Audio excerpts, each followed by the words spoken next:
શ્લોક નંબર 29. પ્રકૃતેર્ગુણ સંમૂઢા સજ્જન્તે ગુણકર્મસુ તાન કૃત્સ્ન વિદો મંદાન કૃત્સ્ન વિન્ન વિચાલયેત. બે શ્લોકની હરખામણી છે.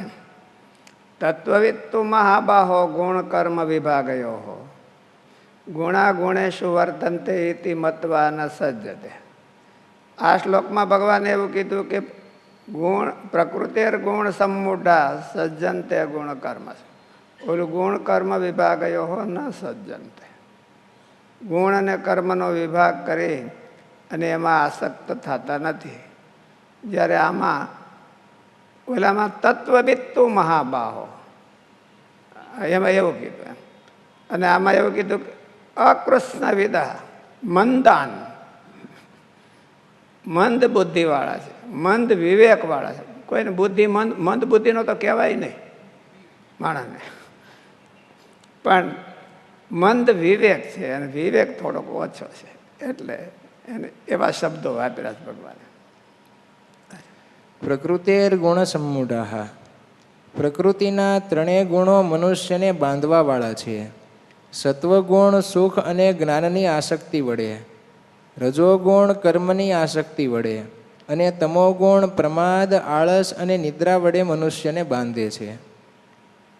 ઉપરના શબ્દોથી જે મનુષ્યો ગુણો વડે અત્યંત મોહિત થયેલા અર્થાત બંધાયેલા છે, તો પણ જેને શાસ્ત્રોમાં શાસ્ત્રવિહિત શુભ કર્મોમાં તથા કર્મોના ફળોમાં શ્રદ્ધા વિશ્વાસ છે, તેમને ઉપરના શબ્દોથી કહ્યા છે.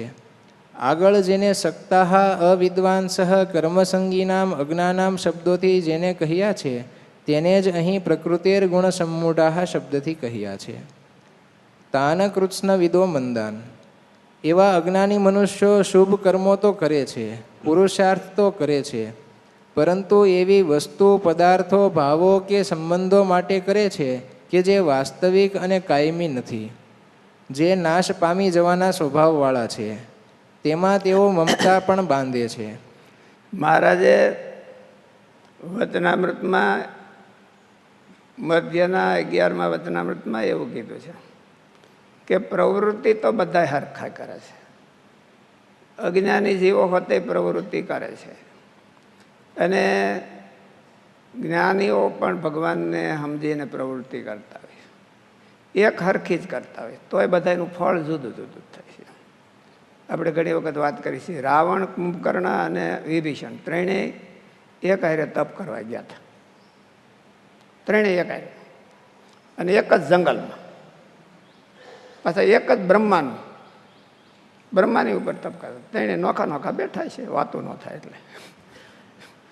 એટલે બ્રહ્માજી આવ્યા. બ્રહ્માજીએ તપ રાજી થઈને કીધું કે વરદાન દેવા માટે આવ્યા. એટલે બ્રહ્માજીએ ભેળા કરીને ત્રણેયને કીધું કે માગો મારી પાસે. તો ત્રણેય જુદું જુદું માગ્યું. કુંભકર્ણએ માગ્યું કે આરામ. એટલે ઘણા કુંભકર્ણો હોય ને કે આરામ જ કરતા ન કરે, બીજું કાંઈ ન કરું, કોઈનું લીલું ન કરે ને પોતાનું ન કરે, તો એને કુંભકર્ણ આરામ માગ્યો. એને રાવણે એવું માગ્યું કે હું મરું નહીં, અને વિભીષણે એવું માગ્યું કે હું ભક્તિ કરું, મને ભગવાનની ભક્તિ પ્રાપ્ત થાય. માણસ કોઈ ઓછી મહેનત કરતા નથી અને ભગત કાંઈ વધારે મહેનત કરીને લીલું મારી દેતા હોય એવું નથી હોતું. અમુકનું નથી કરતા લીલું દે, કાંઈ નથી. બોલા સંસારી કરતા હોય એટલું ન કરે પાછા ભગત તો, પણ એની માલિપા પોતાનો ઈરાદો હોય એ પ્રમાણે ફળ થાય.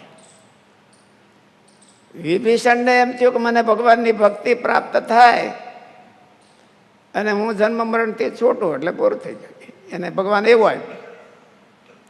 રાવણને થોડુંક ઓકવર્ડ માગ્યું હતું કે હું મરું નહીં, તે ભગવાને અડધું કરી નાખ્યું કે કોનાથી ન મરે એમ.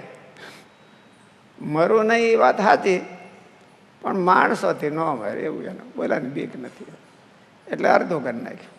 કુંભકર્ણને પૂરું આપી દીધું કે ઊંઘ એટલે પૂરી તો તારે પોતે જ રાખ, કાંઈ વાંધો નહીં. એટલે મહેનત તો એટલી ને એટલી કરવાની છે.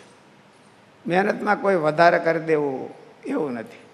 મહેનતને હરખી એલાઇન કરીને ગોઠવવાની છે. એ મહેનત નકામી ન જાય એવી કરવાની. નકામી જાય આપણે એવું કરીએ છીએ કે નકામી જાય. ગુણ મહારાજ એવું કહે છે કે હુકેલું ઠૂઠું હોય ને એને વાવ્યું હોય તેને પાણી દરરોજ પાય તો શું થાય? હળી જાય. કાંઈક લીલું ને કોટો ફૂટે એવું તો જોઈએ ને.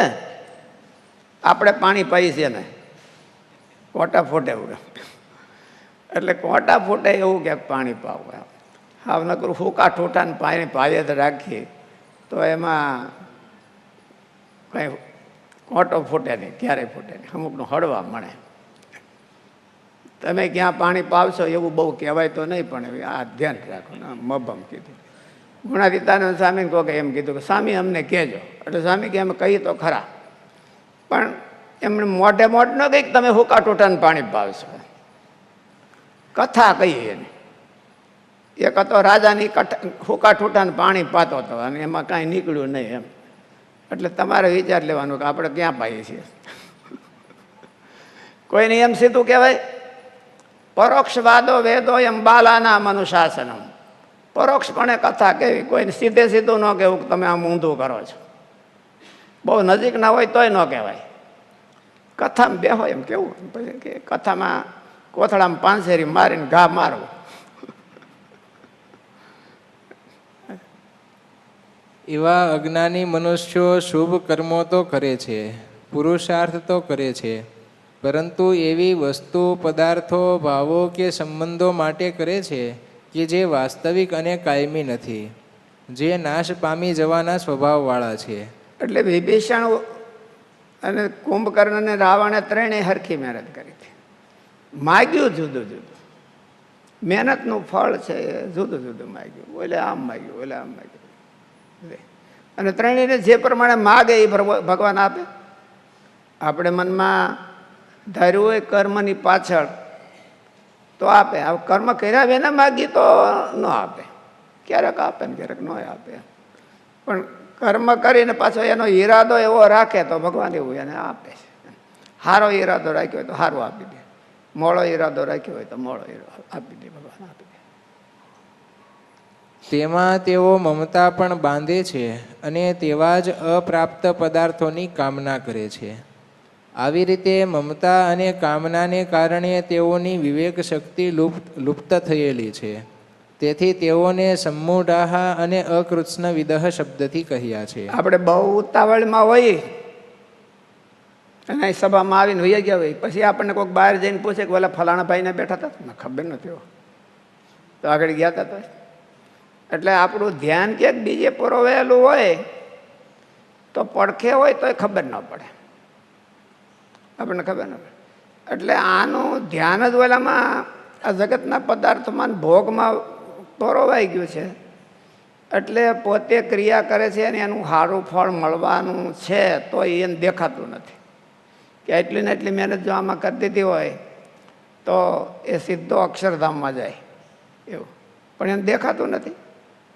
દેખાતું એટલા માટે નથી કે એનું ધ્યાન બીજે ક્યાંક છે, ચોંટી ગયું છે એટલે.